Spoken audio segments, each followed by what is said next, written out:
Yes, that was Alien Nosejob with Television Sets. You're listening to the Sample Pack on Radio Skid Row 88.9, and we are here with the Vidiot, chatting some music and art and everything culture here in Sydney. Now, we were just speaking a bit about music, but there's a lot of topics that we could get into as well. I would like to talk about now you've mentioned to me before, but to maybe some of the listeners it might be new, this project you have called Infinite Dreams. Now, tell me about Infinite Dreams. So Infinite Dreams was conceived in December 2019. And I wanted to create a sort of collective of artists and creatives and creative coders, and all with a sort of, not just a futurist, but a future-thinking sort of bent, so largely electronic.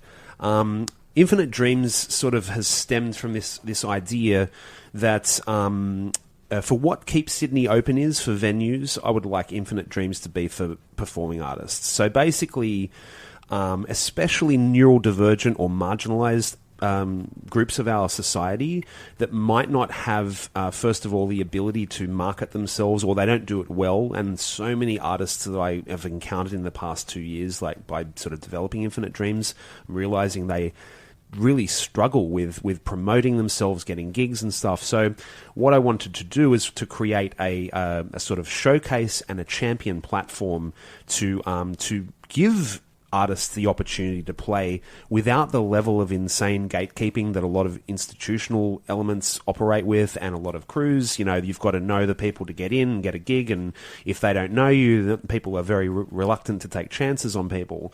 I want there to be more risk in Sydney. I think that Sydney is so safe in its institutions, and you can really feel it. You know, there's a certain level of cleaving off the sharp edges of everything in Sydney. When you look at Vivid now, it's like going to a Fisher-Price workshop. Oh, God. You know, there's no edge to a lot of things now. Now I'm speaking very, very generally here. But if you're looking at the sort of cultural thrust in Sydney, everything's very, very tightly curated and, manicured. And I think that there needs to be more risks taken. I think that one of the issues, too, is that there's so much reliance on the commerciality of promoters to make money. So outside of government funding, where there's grants and what have you given to projects, which you've got to jump through 70,000 hoops to even get a look in, that's a problem. But then also the idea that small-time promoters or people who just want to put on an event have to take a pretty enormous financial risk, especially if they don't have the money to begin with, you know. So there's got to be guaranteed ticket sales. I want to pay all the artists and stuff.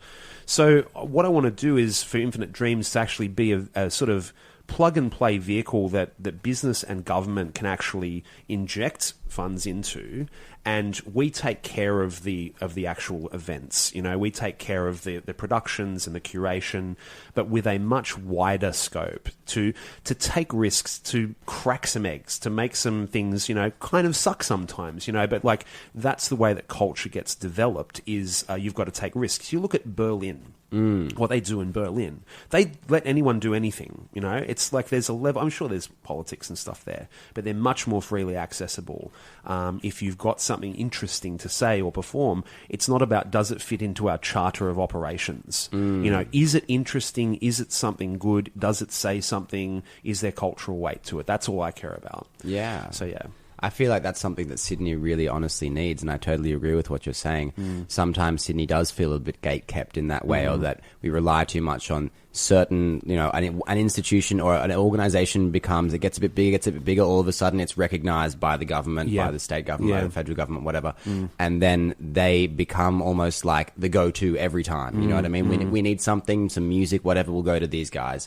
Even like, I don't know, have you seen these like festivals and they've been popping up around the city of Sydney, and it's like, it's always the same three musicians. I know, right? And they don't like even, like there's so many local acts that are looking for gigs since COVID, you know, and I just wonder where are the grassroots support for local people. That's it, and I think there is that element where a lot of people that are moving the levers on that generally want to keep their jobs, so they play it safe, and that's fair enough. And I'm also speaking extremely generally here, but I think that it needs to be shaken up a bit. And I think the other thing too that I think Infinite Dreams is seeking to do as an organisation is be a community of dorks.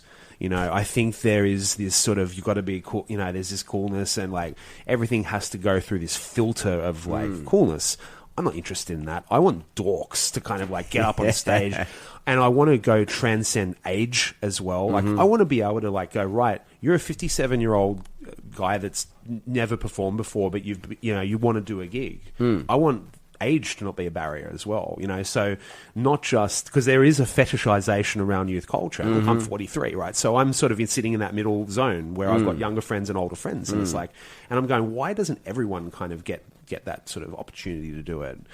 And I think the other thing too for me that's really important is especially neurodiverse people. I think there's so many fantastic artists that exist that just can't work out how to get a gig, and they're probably sitting on gold. So part of what I want to do is uncover these pockets of gold, the people that that would be able to feel comfortable to approach Infinite Dreams and say, look, I'd like to do something.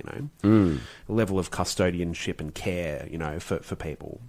That's the large thrust of it. Yeah, lovely. I mean, I think it sounds really interesting. I'd love to come to the next Infinite Dreams venue or event. So when do you think that might be? Is there a date lined up? Yes, there is. The next Infinite Dreams event is at Highway Enmore on December the 15th. It's our second one. It's called Sydney is Weirder Than You Think. And we're featuring Hugh M. Hominid, who's this incredible artist that gets dressed up in a wedding gown with corpse paint.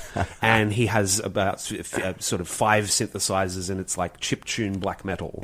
And then there's Dr. Robot 9 Million, who is this phenomenal artist. I saw him the other week, and he gets dressed up in a sort of robot suit, and he's sort of like a Daft Punk meets Styx meets. It's quite Daft Punky, but it's sort of other dimension. It's from another dimension. Love it, yeah. And then closing off, we have Terrificus, who are these phenomenal musicians and performers, and they get on stage with leaf blowers and overhead projectors, and it's just insanity.